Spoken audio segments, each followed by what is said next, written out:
Bonjour à tous, aujourd'hui petite vidéo pour reprendre la suite du cours sur le thème 2 des ressources limitées à gérer et à renouveler.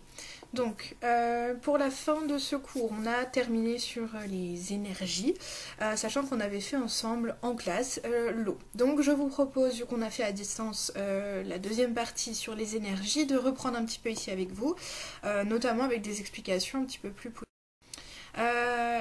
Donc, je rappelle qu'on avait fait l'eau, donc là-dessus je ne reviens pas, c'était le grand 1, on avait fait l'étude de cas sur le Moyen-Orient, on avait changé d'échelle pour voir un petit peu comment se passait l'utilisation de l'eau, et je pense que vous aviez continué avec votre professeur. Donc moi je suis là pour reprendre la deuxième partie, et notamment à savoir s'intéresser à comment est-ce qu'on gère cette fois durablement les ressources énergétiques. Donc ressources en eau on a vu. Ressources énergétiques, c'est la même chose, hein, c'est la même chose que la ressource en eau, simplement on ne l'utilise pas forcément de la même façon. Je vous ai remis la petite problématique, hein, comment gérer durablement les ressources énergétiques. Durablement on l'a déjà évoqué, mais on va y revenir, c'est un mot important. Donc vous n'êtes pas sans savoir que la consommation d'énergie augmente, d'accord, et elle repose principalement sur les énergies fossiles. Je vous ai mis la définition, c'est l'énergie qui est tirée du charbon, du pétrole, du gaz naturel. On dit qu'elles sont fossiles car elles viennent de la décomposition très lente d'éléments vivants il y a plusieurs années et dont la quantité est limitée sur Terre. Donc non seulement la quantité est limitée, mais en plus elles sont polluantes. Hein, ça c'est ce qu'on doit bien garder en tête. L'énergie utilisée aujourd'hui principalement est quand même assez polluante. Tout cela entraîne bien sûr un trafic très important sur la planète. On s'échange des énergies. Hein. Vous savez par exemple que nous on a peu ou pas de pétrole, alors que les pays du Moyen-Orient en ont, par exemple. Donc voilà, on échange, on vend, on exporte, on importe. Sauf que tout ce contexte un petit peu, plus le contexte d'épuisement des ressources, hein, entraîne des tensions. Vous savez maintenant ce que c'est, hein, les tensions qui peuvent exister entre différents États. Notamment, on l'avait vu avec la ressource en eau, qui peut aussi être source de tensions, hein, entre des États qui se partagent un fleuve, par exemple, souvenez-vous. C'est la même chose avec l'énergie, avec l'électricité, avec le gaz, avec le pétrole, etc. Donc on a des besoins actuel de repenser un petit peu la façon dont on utilise l'énergie. Pour ce faire, je vous avais donné donc une étude de cas, c'était les pages qui suivent. Donc, voilà la page 242 que je vous avais donnée, hein, elle vient du manuel. Donc, comment le Moyen-Orient gère les ressources énergétiques? Alors, vous avez plusieurs documents. Les réserves mondiales, surtout en pétrole, hein, en pourcentage en 2014, et l'intérêt c'était de vous montrer, d'accord, que les pays du Moyen-Orient détiennent une grande partie des réserves mondiales du pétrole en pourcentage. On le voit aussi sur le graphique numéro B, hein, avec la production très importante, et on avait pu noter dans vos questions que tous ces pays-là consommaient un petit peu leurs ressources, mais surtout ils l'exportent, c'est-à-dire qu'ils la vendent. Hein. Quand on produit du pétrole, par exemple en Arabie Saoudite, on vend beaucoup de sa production, d'accord, à d'autres pays qui en ont besoin. On avait vu au travers de vos questions, hein, je fais ça un petit peu rapidement, mais c'est simplement pour expliciter ce que vous avez travaillé tout seul, on a vu que le pétrole, notamment, hein, surtout dans le cadre du Moyen-Orient, ça a permis de développer des très grandes villes. C'est le cas par exemple de Dubaï, qui s'est énormément enrichi grâce à la vente et à l'exportation du pétrole. Je crois que vous avez une étude de cas qui va suivre aussi à faire, avec comme exemple, hein, la piste de ski dans le désert, dans un centre commercial à Dubaï. Donc voilà, on a un enrichissement extrêmement important grâce à l'énergie. Donc c'est un facteur de développement, d'enrichissement extrêmement important, et on le voit sur notre étude de cas, le Moyen-Orient est bien doté de ces énergies. La correction, ensuite, que je vous ai envoyée. Alors, je vous laisserai lire, je vous laisserai reprendre sur votre cahier, bien sûr. L'intérêt, d'accord, c'est surtout de donc, répondre aux questions. Utilisez des chiffres, hein, n'oubliez pas quand vous répondez à des questions. Analyser le document. Donc, l'intérêt, c'était de pouvoir analyser une carte, d'accord, et voir que les gisements sont principalement dans certains endroits du Moyen-Orient, que on a les hydrocarbures du Moyen-Orient, d'accord, et que pour transporter, exporter, importer, vendre tous ces hydrocarbures, on a d'importants réseaux routiers, des aéroports, des oléoducs pour transporter le gaz avec les gazoducs, etc. Donc, je passe assez rapidement sur les questions. Moi, ce qui m'intéresse, c'est un petit peu la petite conclusion. La gestion de l'énergie au Moyen-Orient est difficile. Bah oui, plusieurs pays doivent se partager des ressources convoitées. Alors, convoiter, c'est une notion à connaître. Quand on convoite quelque chose, c'est qu'on la recherche, c'est qu'on la veut, d'accord? Vous convoitez les notes de votre camarade, bon, bah vous voulez les mêmes notes que lui, parce qu'il a des meilleures notes que vous, par exemple. Tout ça peut entraîner bien sûr des tensions parce que le pétrole est une ressource qui permet aux pays qui l'exploitent de s'enrichir et surtout d'apporter un meilleur niveau de vie. Hein. On l'a vu avec l'exemple de Dubaï. Donc voilà, pour cette première étude de cas, on a vu qu'on avait une gestion un petit peu difficile, qu'il risquait d'y avoir des tensions et surtout que bah voilà, ça créait d'accord une richesse. Donc là, c'était la carte hein, sur la suite de l'étude de cas. On voit bien qu'on a besoin de tous ces réseaux de transport pour transporter les hydrocarbures, les ressources, les énergies. Donc on a la carte qui montre bien hein, toutes ces infrastructures de transport, tout ce qu'on a pu mettre en place. Parce qu'il faut quand même imaginer que, notamment au centre là, de la péninsule arabique, hein, ce que vous avez en jaune, c'est le désert. D'accord ? Donc il faut quand même de l'argent pour transporter tout ça. Donc on a pu créer des moyens de transport importants, des gazoducs, des oléoducs, de grands axes routiers, des aéroports, parce qu'on a pu avoir gagné de l'argent grâce au pétrole et grâce à l'énergie. Vous aviez ensuite le petit b, donc ça c'était le petit a, c'était la première partie de l'étude de cas. Vous aviez ensuite le petit b, et ça c'est la question de la gestion durable de cette énergie. Alors je vous ai remis le schéma sur le développement durable, je vous l'avais dessiné rapidement en cours. Rappelez-vous, hein, le développement durable c'est 3 piliers. Je vous avais donné la définition, mais c'est surtout une gestion qui repose sur 3 piliers. Le pilier écologique, le pilier économique et le pilier social. Pour avoir une gestion durable, il faut qu'on se place au centre de ce schéma, donc qu'on pense en même temps à la nature, sans polluer, en même temps qu'on pense à s'enrichir pour apporter un niveau de vie décent, pour créer des emplois, et en même temps le social. D'accord ? Donc ne pas créer d'inégalité entre les populations, faire en sorte qu'il y ait peu de pauvreté, etc., etc. Donc on voit bien pointer à l'horizon les difficultés que les pays du Moyen-Orient peuvent avoir à avoir une gestion durable. Dubaï s'est enrichi sans penser à l'écologie, sans penser à l'environnement. On continue d'exploiter les ressources dites fossiles, sauf qu'à un moment il n'y en aura plus, et là il va bien falloir trouver autre chose. D'accord ? Donc on voit bien ces 3 piliers, hein, on avait dit qu'ils sont extrêmement difficiles, l'équilibre il est très difficile à trouver. Donc il va falloir réfléchir à ça. Et ça c'était la suite. C'était ce qu'on peut trouver dans votre petit b. Donc dans la deuxième partie de l'étude de cas, la gestion de l'énergie au Moyen-Orient est-elle durable ? Ben, on avait vu que pas tellement, dans un premier temps, hein, d'accord. Première phrase du texte, depuis une décennie, les Qataris détiennent le record d'émissions de CO2 par habitant. Donc on voit bien que les émissions de CO2, donc ce qui pollue, hein, les gaz à effet de serre, sont extrêmement importants. L'énergie n'est pas réglementée, n'est pas payante, donc forcément, comme diraient vos parents, c'est Versailles ici, pour le coup. Donc vous avez aussi la piste de ski dans un centre commercial, dans une ville qui est en plein désert. Donc là c'est bien la preuve que non seulement il y a de la richesse, ça continue un petit peu de dire ce qu'on disait avant, mais surtout le respect de l'environnement est un petit peu occulté. D'accord ? Donc voilà un petit peu l'étude de cas, vous aviez aussi le vocabulaire hein, qui allait avec.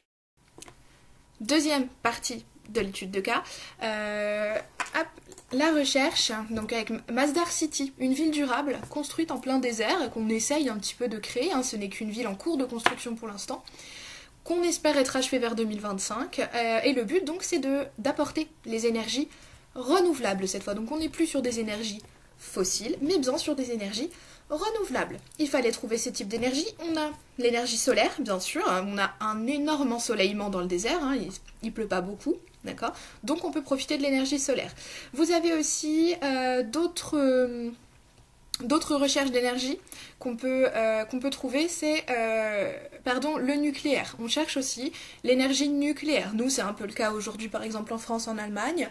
On a et on utilise pas mal d'énergie nucléaire, d'accord ? Le but, c'est de réduire un petit peu l'électricité et s'appuyer plutôt sur l'énergie nucléaire et l'énergie solaire. Alors, l'énergie solaire, ce serait une très bonne solution. D'accord. Simplement, vous doutez bien, il faut plein de panneaux solaires, il faut plein d'infrastructures importantes pour créer assez d'énergie pour tout le monde. Donc on voit bien qu'on approche de notre pilier du développement durable, on essaye un petit peu de recréer un équilibre, mais que c'est bien sûr difficile. Et c'était un petit peu l'intérêt de ma correction. La voilà, c'était de vous montrer, donc on répond aux questions, et c'était surtout de vous montrer, d'accord, au travers notamment des réponses aux questions, qu'il ne faut plus dépendre du pétrole. On comprend, d'accord, que vu que c'est une énergie qui va s'épuiser, une ressource qui va s'épuiser, il faut trouver les énergies renouvelables. On a parlé de l'énergie solaire, on cherche aussi voilà, d'autres types d'énergie, on essaye de ne plus dépendre du pétrole, déjà parce qu'on a vu que ça pouvait créer des tensions, et surtout on essaye d'entrer dans ce qu'on appelle la transition énergétique, donc de modifier nos modes de consommation pour un mode de consommation énergétique qui soit plus respectueux de l'environnement et qui ne dépende pas d'énergie fossile. Avec notre schéma, on a repris ça. Qu'est-ce qui se passe? Le schéma montre un petit peu l'évolution. On a une consommation d'énergie qui augmente au Moyen-Orient. On a de plus en plus d'enrichissement grâce au pétrole, et on a une consommation d'énergie qui explose. Sauf que la consommation d'énergie qui... Il y a 2 fois la même chose dans mon schéma, il faudra peut-être que je vous renvoie la correction. L'intérêt, surtout, réduire la consommation d'énergie, bâtir des villes durables, développer de nouvelles énergies. Voilà un petit peu ce qu'on veut faire. Et donc là où il y a il y a une erreur dans mon schéma, il faudra que je le refasse, c'est qu'on a bien sûr des conséquences sur l'environnement, des tensions qui arrivent progressivement. Je vous avais proposé de rédiger un petit peu à partir de ce schéma, changer un peu de langage. Donc on voit bien que la consommation d'énergie explose dans les pays qui profitent du pétrole, mais en même temps, pourquoi? Parce qu'ils se développent, ils s'enrichissent. Sauf que ça pose des problèmes politiques, on a des tensions et des problèmes écologiques. C'est la pollution. C'est la raison aussi pour laquelle de nombreux pays réfléchissent donc à des moyens pour entamer ce qu'on appelle la transition énergétique. Alors, mot de vocabulaire à connaître, la transition énergétique qui a pour but de réduire les consommations d'énergie. Et on a vu un petit peu qu'on essayait de faire cela avec la ville de Masdar City. Enfin, on change de perspective, on change d'échelle, et on va voir l'énergie dans le monde. Donc comment est-ce qu'on fait aujourd'hui ailleurs dans le monde pour gérer durablement les ressources énergétiques? Alors je vous ai proposé d'aller voir un petit peu plus loin et de faire une étude sur l'Allemagne pour voir un petit peu comment ça s'y passait, mais on va surtout regarder les cartes que je vous ai envoyées. Première carte, les hydrocarbures dans le monde. Donc on voit bien les inégalités, on voit bien qu'il y a des pays qui ont des hydrocarbures et d'autres qui n'en ont pas. Donc déjà, on voit bien qu'on crée des inégalités, et ça veut dire que s'il y en a qui en ont, d'autres qui en ont pas, ça veut dire qu'il y a des exportations, et à l'inverse, qu'il y a des importations. Donc les pays dépendent les uns des autres, d'accord? Les pays qui importent les hydrocarbures, par exemple l'Europe, ces pays-là dépendent de la Russie, ou par exemple on a une flèche qui va de l'Algérie vers l'Europe, on voit bien que l'Europe dépend des pays qui peuvent exporter les hydrocarbures. Sur cette carte, vous avez aussi les principaux flux de pétrole, donc là où passe le pétrole, et je vous ai mis les passages stratégiques, vu qu'on en avait vu un, c'était le détroit d'Ormuz, d'accord, au Moyen-Orient, qui sont des passages stratégiques très importants, donc d'où l'intérêt pour ces pays de contrôler ces passages, de savoir que le pétrole passe ici et que c'est un endroit que le pays détient pour faire passer le pétrole. C'est très important pour eux, tous ces passages stratégiques. Pourquoi ? Si jamais il y avait un problème sur ces passages, sur ces détroits, sur ces canaux, on ne pourrait plus exporter et on ne pourrait plus gagner de l'argent en vendant nos pétroles. Donc, passages stratégiques, dits stratégiques parce qu'ils sont extrêmement importants. Deuxième image, deuxième document, un graphique cette fois. Donc, l'évolution de la consommation d'énergie en milliards de tonnes équivalent pétrole. D'accord? Donc, on est sur des tonnes, clairement. Et donc on voit bien en 1900, début de la consommation énergétique, on commence à exploiter les hydrocarbures et toutes les ressources. Donc vous avez le charbon, depuis 1900, on exploite d'abord le charbon, vous voyez, c'est ce qui date de plus longtemps.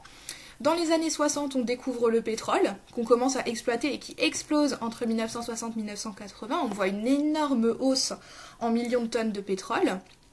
Le gaz naturel, pareil, dans les années 1960-1970, qui reste assez minoritaire, le gaz naturel. Le gaz naturel qui est assez présent, un tout petit peu moins que le pétrole.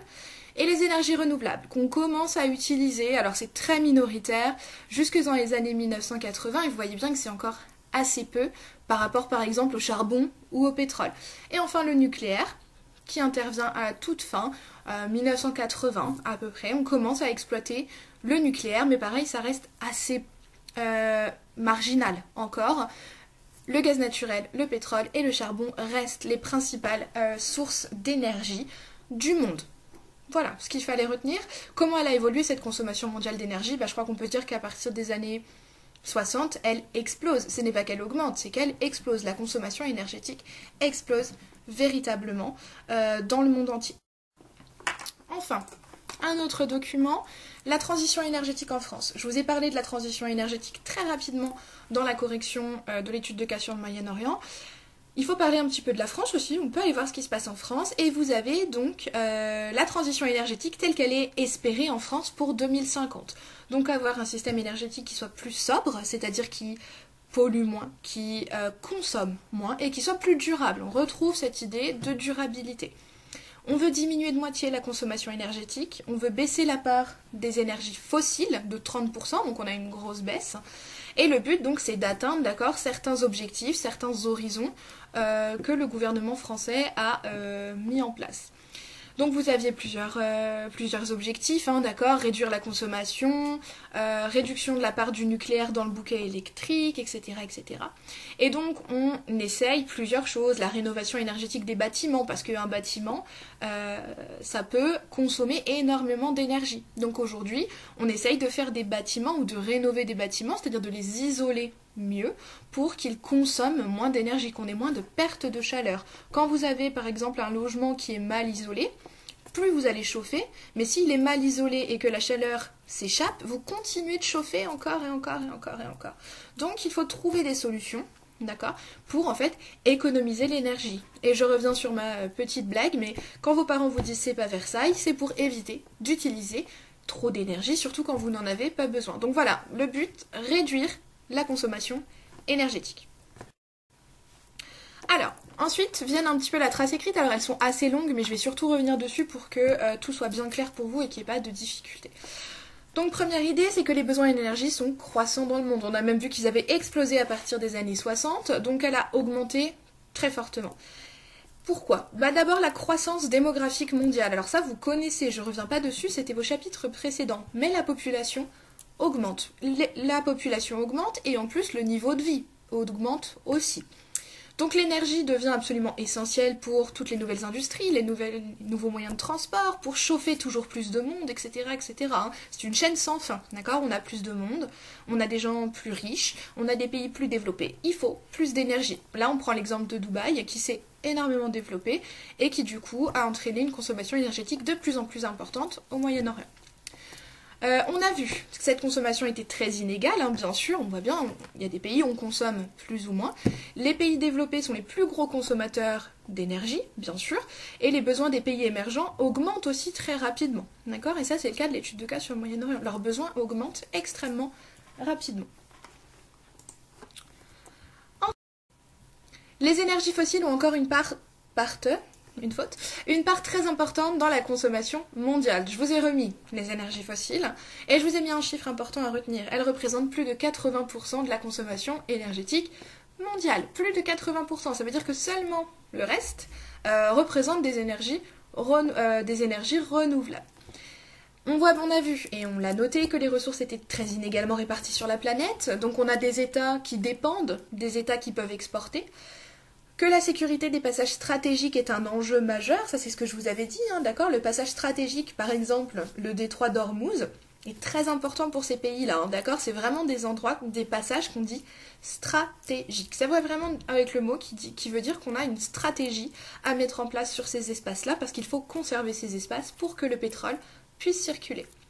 L'utilisation de ces ressources fossiles a bien sûr des conséquences sur l'environnement, puisqu'elles sont à l'origine de 80% des émissions de CO2, qui contribuent bien entendu au réchauffement climatique. Enfin, et c'est un petit peu la fin de notre cours, il faut trouver des solutions pour la consommation énergétique de demain. Alors je ne suis pas devin, je n'ai pas toutes les solutions, mais on peut réfléchir et on peut voir arriver des choses, d'accord, qui permettent un petit peu de réduire quand même notre consommation énergétique. Donc il faut réduire les consommations d'énergie fossile et éviter au maximum d'avoir recours à l'énergie nucléaire qui pose d'autres problèmes. Donc on a les États qui développent des énergies renouvelables en entamant leur transition énergétique. Sauf que, et c'est ce que je vous dis ici, ces énergies ne couvrent encore aujourd'hui que 13% des besoins mondiaux. Donc c'est trop peu encore, il faut trouver d'autres solutions, continuer de chercher, continuer de créer des énergies qui soient plus douces, qui soient renouvelables et qui permettent bien sûr d'éclairer une population qui continue d'augmenter, rappelez-vous. Donc les solutions passent aussi par plein d'échelles différentes, réduction des gaspillages dans les habitats, dans les transports et un modèle de développement, d'accord, où on utilise moins d'énergie. Voilà, donc pour la fin de ce cours, normalement vous avez tout, vous avez plusieurs études de cas, on a continué dans la logique, on est resté dans la même région et pour la ressource en eau et pour la ressource énergétique, on est resté au Moyen-Orient. L'intérêt, d'accord, c'est que vous pouvez aller voir ce qui se passe en Allemagne. Je vous ai mis l'étude de cas sur Pronote pour comparer un petit peu et voir comment l'Allemagne a entamé sa transition énergétique. Et ce cours sur l'énergie est donc terminé.